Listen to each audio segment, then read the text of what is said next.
What does it mean to be a true car enthusiast? If you endlessly scroll at the millions of people on TikTok posting about the cars that they like, does that make you a true car enthusiast? If you only focus on the way your car looks, neglecting the way it drives, does that make you a true car enthusiast?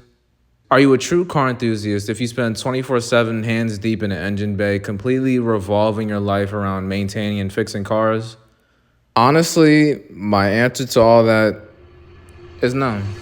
In a recent video of mine, I said there's so much more to these hunks of metal than you would ever realize, and I think that's what a lot of people fail to see these days, because there truly is so much more to these machines than you could possibly imagine. And if you're a human with a beating heart and emotions and all that lame you know that it's very easy to romanticize these things. It's very easy to personify these things because, well, some cars have personality and some cars don't. Simple as that.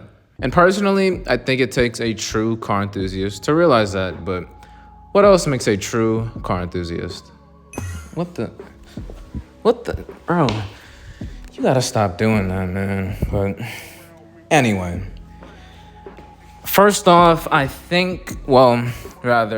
know it requires a lot of passion to be into these stupid things. And as you may know, I've gone on about how cars are very expensive. So obviously, there's gonna be quite a few people that still love cars and maybe they don't even have one. But the passion you have for cars, I think, extends beyond the physical plane, and I wouldn't say someone who's in the car industry and works on cars all day is any more or any less into cars than someone who enjoys a tough battle in a racing game.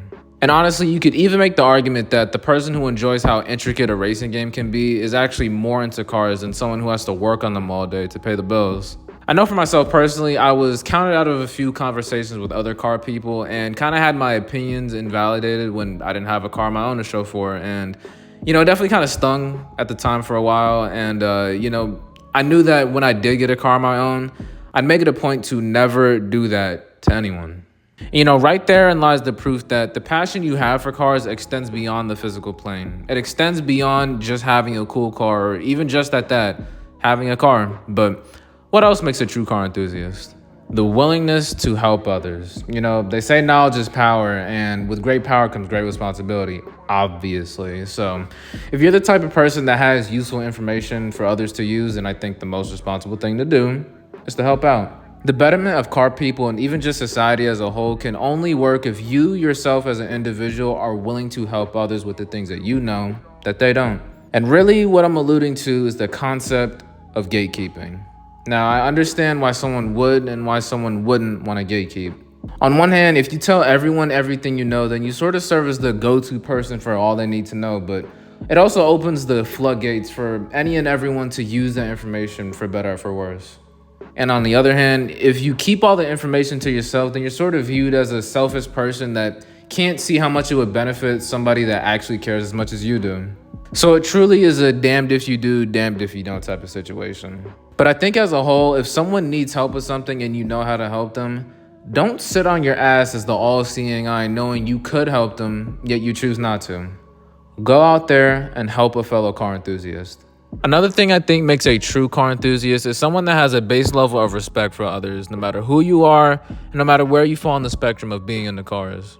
Whether they appreciate cars from a distance, and we'll touch on that later, but whether they appreciate cars from a distance, or if they're really in the deep end about these things like you and I might be, there has to be a low-level baseline of respect for anyone who's into cars. And what I mean by baseline is, obviously, you wouldn't expect someone just getting into cars to know everything and to have everything figured out yet, but you still have a base level of respect for them because you both share that common interest, even if it's just on the surface level. Throughout all types of builds for cars, whether it be drift cars, drag cars, rally cars, time attack cars, they all share that same common denominator. They all started from somewhere, the way you and I both started from somewhere. Whether it was learning how to disassemble an entire engine by a certain age, or in my case, learning everything there is to know about the R35 GTR from either Top Gear, Forza, Need for Speed, or even Fast and the Furious. But beyond having a base level of respect for other car people, what else makes a true car enthusiast? Being able to appreciate things from a distance. In the video I mentioned previously, I said that I'm into a fairly wide variety of cars, and there are things I can still appreciate about cars that I wouldn't necessarily own. Take the G80M cars, for example.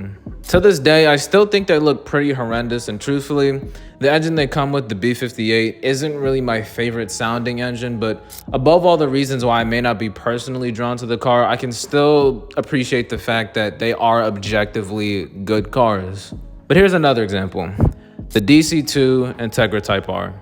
I personally think the US front end is a little ugly, especially compared to the JDM front end. And as a whole, I'm not really a fan of front wheel drive cars. Not to say that I'm not a fan of them, but FR is where I live. But I still can't ignore the fact that the Integra is a good car, objectively. And for this last example, let's do a car that I actually got the opportunity to ride in. This 2005 Subaru Legacy GT, owned by my best friend and soon-to-be rotary brother, Luke. Now for me, I've always loved the STIs, and I even wanted a few generations of the WRX back in the day. So when you mention Subaru, that's exactly what my mind goes to. My mind doesn't immediately go to the Subaru Legacy. But beyond all that, the way my friend has built his car has really changed my perception on the Legacy. Like, bro, he has a fast car, all right? Like, granted, the fastest car I've ever been in was an R35 GTR with some light bolt-ons, but besides that, this is hands down the fastest car I've ever been in. And I genuinely appreciate the lengths that's been taken to make the car what it is. That's one thing I think makes a true car enthusiast. The ability to appreciate things from a distance. But what else makes a true car enthusiast? Participating in takeovers does not make you a true car enthusiast. From everything I've gathered, from everything I've seen online, takeovers are essentially the most useless and most dangerous circus show you could ever attend. All you have are a bunch of people in whatever car they can find with the singular goal to cause as much ruckus as possible and to be the biggest nuisance as possible. Now, I'm sure the majority of people that participate in takeovers are there to do just that, cause ruckus and be a nuisance, but I'd also bet that there's a select few people that want to go there because they think it's the only place they have to practice car control. And with how scarce some tracks are in some places, I can definitely sympathize and understand the person that wants to go there to actually learn how to drift, because they're the ones that have the essence of what makes a true car enthusiast, the want and the hunger to become a better driver. Now, obviously, not everyone has to become the second coming of Ayrton Senna or Keiichi Tsuchiya, but my respect for you quadruples if you're the type of person that actually spends time practicing their skills behind the wheel. Whether that be learning techniques to become a faster driver or really just trying your best to become the safest driver out of anyone you know. But besides wanting to be the real-life Takumi Fujiwara, what else makes a true car enthusiast? If they fill the void. I know you have feelings of being frustrated or being angry and feelings of being held back in life in some way, shape, or form. I know if you keep those emotions bottled up, it'll lead to something neither of us want. So the best course of action and the best alternative for people like me and you is to leave it out on the road. Instead of trying to fill the void by drinking your heart out or smoking your brains out or talking to women that don't care about you, I can especially relate to that one, but you fill the void by driving. Something harmless, in most cases, something painless, and something positive. And even if it isn't driving, if studying cars, working on cars, or even just talking about cars fills the void for you, then you are a true car enthusiast. Now, there's a ton of other things that I think makes a true car enthusiast. Some of them being if they make you giggle like a schoolgirl, if they give you that warm feeling inside, and if you're attached to a certain car. And really, you don't have to check every one of these boxes to be a true car enthusiast, in my opinion. And honestly, my opinion shouldn't really matter. Obviously, people have all different types of qualifications for what they think a true car enthusiast is. And my rough list of qualifications may line up with yours, or it might not. And if it doesn't, that's okay. Who am I to tell you that you're any less or any more into cars than me or anyone else? If you think you're a true car enthusiast because you participate in takeovers or you work on cars that you don't even care about all day, or if you form your entire style and taste in cars from somebody else, then I guess you're a true car enthusiast.